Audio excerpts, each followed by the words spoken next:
Let's talk about where this approximation comes from. Why? Why can we just do that? All right, so this requires just a little bit of trig. But let's talk about why this is. So we have a circle. We have some radius r.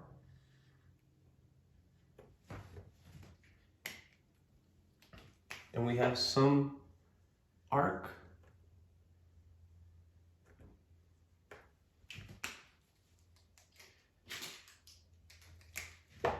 And some angle theta.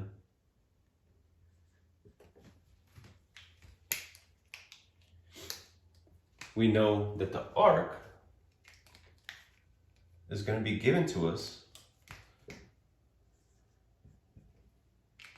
by r times theta, which means that if we solve for theta, we know that that angle theta is equal to a over r.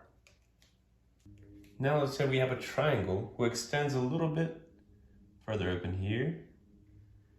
So it still has, this leg is still the radius, but now this opposite side is n, and this side right here, from here to here,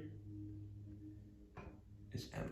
So notice that it's a little bit further up here. Let me make sure we make that clear. It ends right here. M is this hypotenuse that ends right there. If we take the sine of this angle theta, it is equal to the opposite n over the hypotenuse m. Let's take these two ideas and bring them together. Now for very small angles, this is getting closer and closer and closer and closer and closer. So we see that m gets very close to r.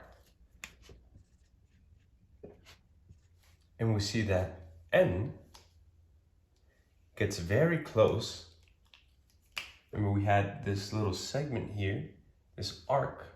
We see that n and a, as this gets smaller and smaller, as this gets smaller and smaller and smaller, that a and the n are going to get closer and closer together. So n gets very close to a. So if we make these substitutions in here,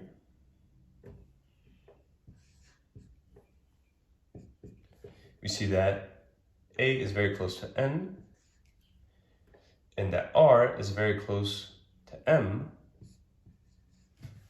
So for very small angles, we see that sine theta and theta are very close to each other.